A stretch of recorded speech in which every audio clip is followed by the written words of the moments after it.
topic in your 9th class biology, that is connective tissue. In the animal tissue, we are going to discuss about connective tissue. What is meant by connective tissue? The name itself indicates as connective, means it is going to connect different parts of our body. Inside our body we have different organs. Those are made up of different varieties of tissues, and each and every organ have to connect with each other. That connection is going to be given by connective tissue. What are the different varieties of connective tissues present in an animal body? We are going to discuss now. Without wasting the time, and I am going to start an interesting class. Okay, here listen. In our body, we have different varieties of connective tissues. In those, the important ones are blood. Blood is a connective tissue, and bone, ligament, tendon, cartilage, and areolar tissue. Areolar tissue. Okay, children, listen here. Blood. The first one is blood. By listening to blood, you may think that is it a tissue? Yes, you are absolutely right. It is a tissue. We are calling the blood as fluid connective tissue. Fluid connective tissue. Why? Whenever you see the blood, it appears in the fluid manner. That's why we call the blood as fluid connective tissue. And the blood contains different varieties of materials in it. The liquid portion of the blood, what we are seeing, is called as plasma. Plasma. Okay, and this plasma is made up of many varieties of minerals and other materials. Along with that, it also contains some cells. Blood contains different varieties of cells. If we talk about the other organs and other tissues, they just made up of similar varieties of tissues or cells. But here in the blood, it contains different varieties of cells. What are that? Like RBC, red blood cells, WBC, white blood cells, and blood platelets. These are the different varieties of cells present in a single tissue that is called as fluid connective tissue, blood. Okay, see here children, it is just made up of different varieties of materials like plasma, cells like RBC, WBC, platelets. If you see the arrangement of these cells in the blood, if you take a drop of blood and if you observe under the microscope, we may find the cells are arranged like this. Means it contains a large intracellular spaces. From one cell to another cell, they just contain large intracellular spaces. Large intracellular spaces are present in between these cells. Okay, that's why it appears in the fluid manner. And the main function of blood is to transport oxygen. It transports oxygen throughout our body, and it also collects carbon dioxide which is generated as a waste inside our body. Along with this, it also supplies nutrients to our body. It just supplies nutrients, it supplies oxygen, it takes away the carbon dioxide, and it also carries different materials throughout our body. That's why we call the blood as fluid connective tissue. This is about blood. Then move to the next connective tissue, that is bone. If you see the bone, it is very hard to touch and to see also. It just made up of very hard matrix. The bone is made up of hard matrix, and the bone, if you observe the bones, they just made up of certain minerals like calcium and phosphorus. Calcium and phosphorus. If you want to make your bones to be strong, then you need to take calcium rich and phosphorus rich food items like milk and different varieties of green vegetables, fruits we need to take in order to make our bones to be strong, and daily take a small bit of jaggery. Then your bones should be strong, and it also improves the percentage of blood. Okay, then see here children, whenever we think about bone, will you imagine your body without bones? Is it possible? No. Here the bones together form a frame-like structure inside our body, which is called a skeleton. And that skeleton, it just gives shape to our body, to an animal body. Bones are giving shape. Along with the shape, they are also giving mechanical strength and support to our body. Bones, what they are giving?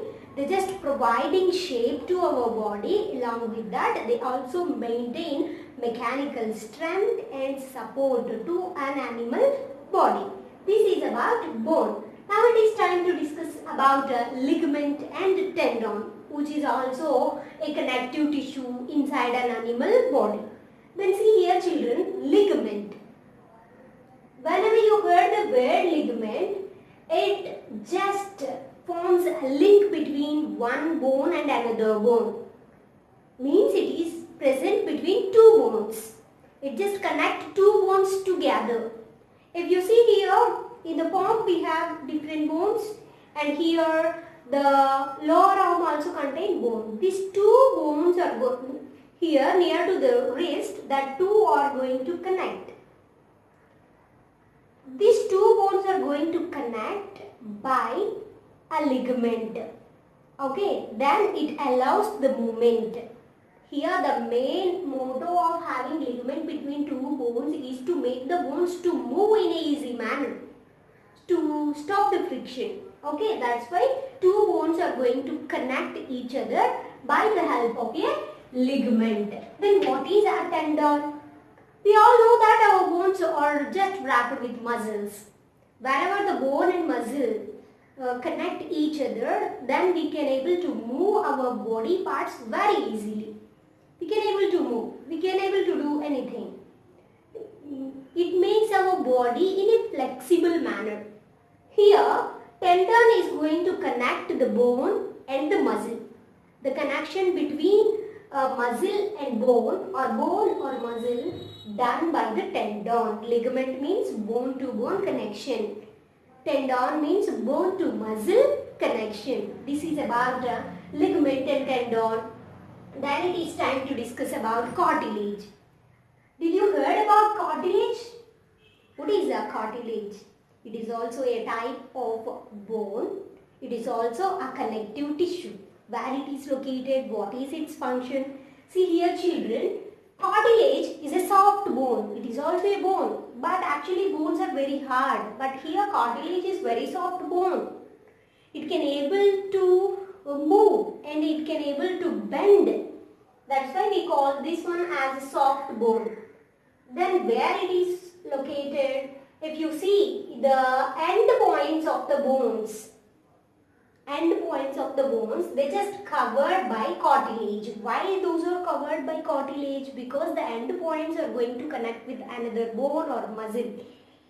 During that, while we are moving or while we are walking, running, and we are doing many things daily. At that time, if the two bones or connect each other, both are very hard. While we are moving, a friction may happen between the two bones. And that friction makes the bone to break very easily. In order to stop that friction, the end points of the bone are just covered by a soft bone that is called as a cartilage. Then see here, it allows the bones to move in a flexible manner. It is a flexible material. Where it is present? In our nose flap. Here, if you observe this point, this is the point which we are calling as a nose flap. This flap can move very easily because it is made up of cartilage, and our ear flaps also made up of we can able to bend our ear very easily, and it may come to the original structure with thin. Whenever we leave the ear, then it come to original shape. It is because of the presence of cartilage in our ear flaps.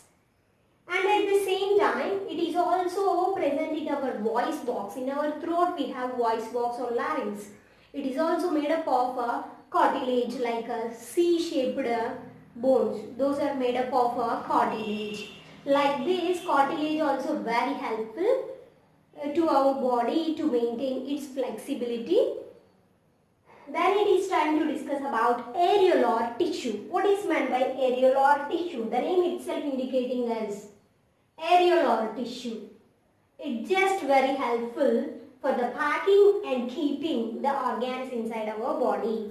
Inside our body we have different varieties of internal organs. Those internal organs have a particular place. They just have a particular place and they are not going to displace. For example, if we talk about our heart, it is present in our thoracic cavity towards the left side. We all know that.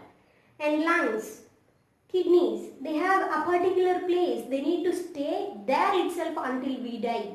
From our birth till our death, they need to stay in that particular place only. And we are not going to make that internal organs to move. Is it right?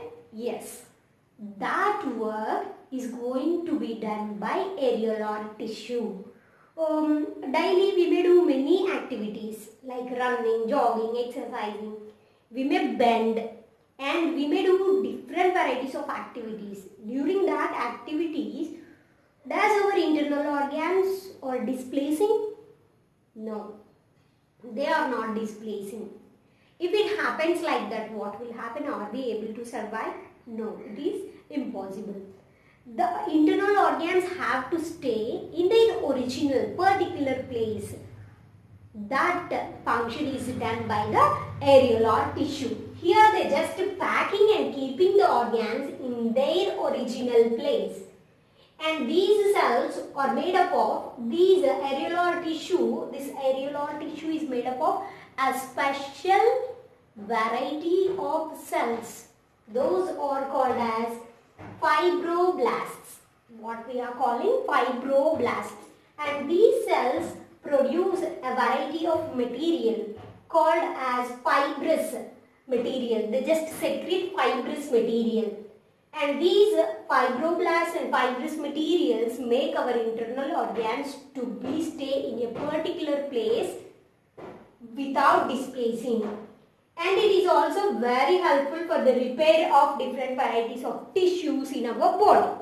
Along with the areolar tissue, we have another tissue called as adipose tissue. If you see the older people and the younger people, during the time of winter, the older people, they may become very shiver. They feel shivery. But the young people, when compared with the old, they won't feel that much shivery. That is because of the presence of adipose tissue under our skin. It just make the heat to be stay inside our body. Just stop the losing of heat from our body to the environment. Adipose tissue also very helpful to our body. It is also a type of connective tissue.